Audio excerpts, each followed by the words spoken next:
Hi guys, welcome back to another DrAce video.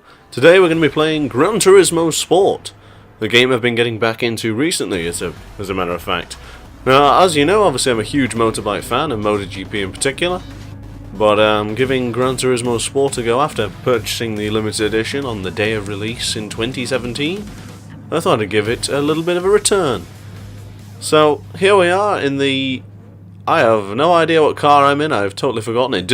It did say a moment ago, so if you want to check, feel free. But this is going to be the Red Bull Ring of Austria in MotoGP. This is one of the most interesting tracks on the circuit, as it's full of a lot of straights and a lot of hard braking zones. But anyway, let's get into it. We're starting now. It's going to be a rolling start from 6th on the grid.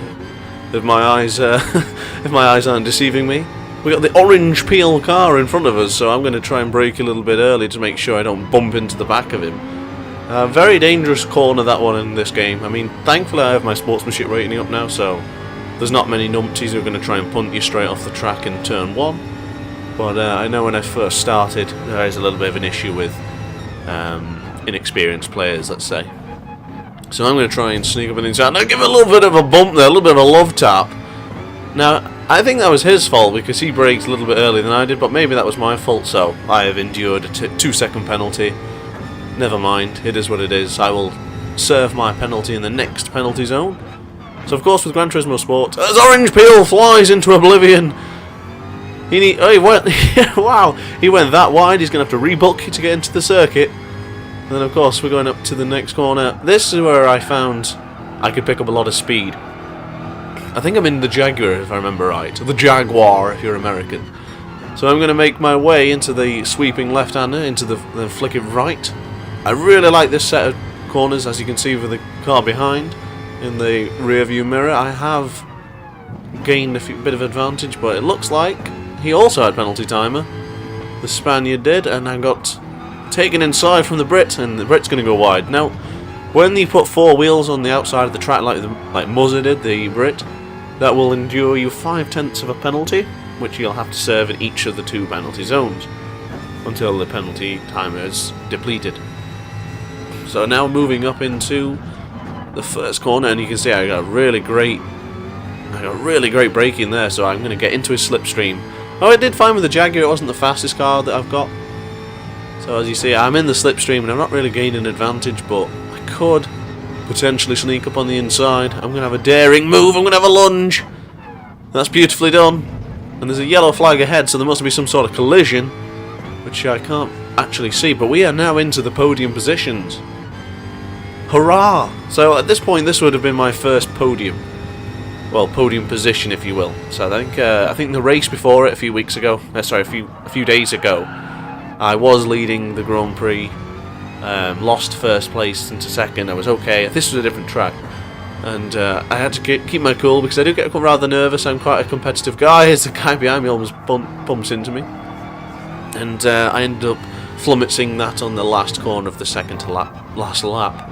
So we do not want a repeat of that. We're in a podium position.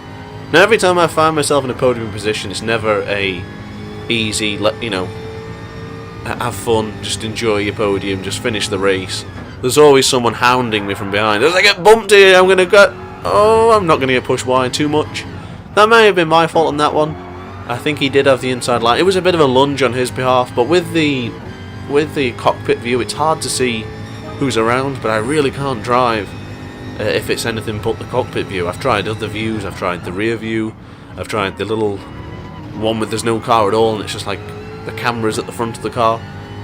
I've tried a few things, but the only one I find I'm most comfortable with is the cockpit view.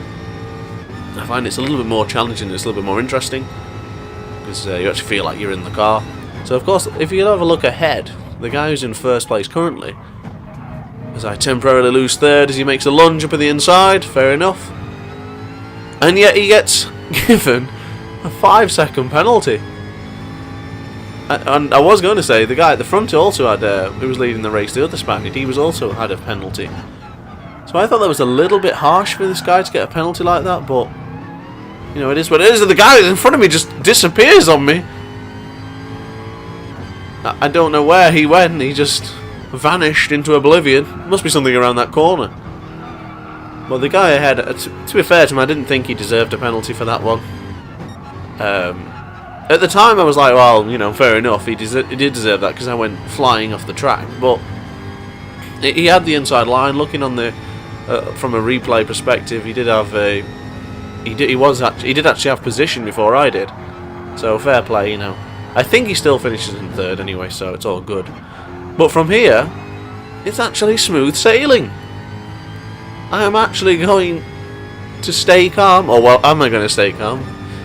Well, I did feel like I was going to stay calm because the guy at front, he did actually take a 5-second penalty for doing something earlier. Or it might have been a 5/10, I couldn't really see. So we are just going to try and do our best to get the best result we can. So currently, as it stands, second place will be the best result we can get. Because I don't think I can catch this guy up in first place. He's pretty far ahead. Does I make a bit of a hash out of that corner there? Really got to keep my cool now. I think at this point I was like, right, forget about first place. Just concentrate on your own race. Just concentrate on just getting a first podium. Because I've played about, I think it was about 15 races up to this point, and I was podiumless. So I am yet to stand on any of the steps of the rostrum. So it was game on. We really needed to focus and get this one because I really want to get on the podium. It's obviously what I want to do. I desire to be on the podium in every race. But I think we're going to, you know, starting off at 6th place, we did have a good start. Second row, few errors in front. The orange peel cone disappeared. You had to rebook it to get in the circuit. And the guy, of course, who made a move up on the inside of me, he got given a 5-second penalty, which again I think is still a little bit harsh. But we are going to start the final lap in a moment. Here I am in the Jaguar. I'm going to set a lap time of a 1:32.343. So not a great lap, but it is my fast lap of the race so far. But it's nowhere near the fastest lap of the race, which was set by the Spaniard who's leading the race. As you can see on the left hand side, we do have a plethora of different nationalities there. Got 2 Brits and Spaniards, so it's good to see. And I see a fellow Italian for Valentino Rossi. I actually set the fastest sector in that first sector, but then I did slow down a little bit too early for the break, and then I made a bit of a hash coming out of the corner. Now I was very worried that I would get penalty time for that, so I literally spent this half of this lap thinking, where's the penalty time? Did I not deserve it? Well, apparently I didn't deserve it because I did slow down. And I make a little bit of a wide turn here. Oh, it's alright, we're good. And we got a big gap from both sides. You know, it's about a 5-second gap to the leader, 5-second gap behind. So we can do this. It's not to the end of the world now. It's the final lap. Let's just cruise to our first podium. No, I wasn't cruising. I was still very nervous, but I do get rather competitive in online racing. Now, as far as car games go, I never play car games online, ever. Because there's way too many numpties on the track, so it'll just bump you straight off. But Gran Turismo Sport and its sportsmanship rating, Gran Turismo Sport with its driver rating is fantastic. I've got mine up to a C and a S now. I think at this current point in this video I was D and S, but never mind, we'll talk about that later because we've taken our first podium in the F-Type Jag. Wow, DrAce is finally on the rostrum. It feels like it's been an absolute eternity, but when I looked back at my statistics, it's only my 15th or 16th race. I'm happy with that. First rostrum, that just means better things. So more things to come. So if you're a fan of Gran Turismo Sports, and of course you're a fan of me, stay tuned for more. So if you haven't already, please like, comment, subscribe. Even if you just like listening to the sound of my voice, subscribe. But anyway, getting back to the details, the Spaniard does win the race. We're going to Spanish sandwich, actually, where the Brit is in the middle, as in moi, and then, of course, the 2 Spaniards, first and third. So we did go up by 2 positions in the daily race.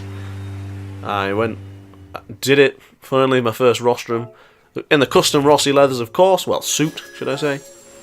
And I think this will bump me up to level 22. Oh, not quite. So yeah, that's it. Thanks a lot for watching, guys. There's the statistics on the screen now. If you did enjoy, please like, comment, and subscribe as always. Thanks for watching, and I'll see you in the next video. Ciao.